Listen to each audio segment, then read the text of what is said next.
ভালোভাবে যদি চিন্তা করবেন যে আমরা এই যে জীবনটা পেয়েছি, এই জীবনটার একটা উদ্দেশ্য আছে। ভগবান এইরকম একটা জীবন হঠাৎ ভাবে দেবে না, বুঝেছেন? এই জীবনটা পাওয়ার উদ্দেশ্যটা আমাদের জানতে হবে, 1 নম্বর। 2 নম্বর, আমরা অনেকে মনে করতে পারি যে আমি ধর্ম মানি না, ধর্ম বিশ্বাস করি না, হ্যাঁ, ধর্ম বলে কিছু আছে আমি জিজ্ঞাসাও কারো করে না।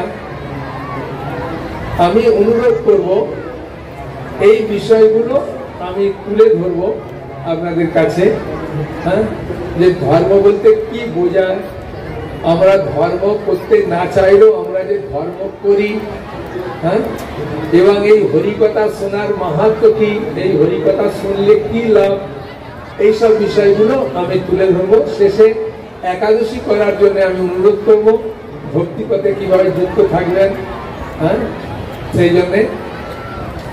তাই আগে আমি গুরু বন্দনা করব, তারপরেতে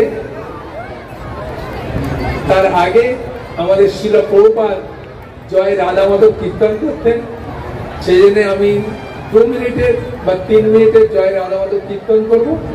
কীর্তন করার পরে গুরু বন্দনা করব, করে আপনাদের উদ্দেশ্যে, পারমার্থিক উদ্দেশ্যে শুধু নয়, মানব জীবনের উদ্দেশ্য সম্বন্ধে আমি কিছু বলার চেষ্টা করব।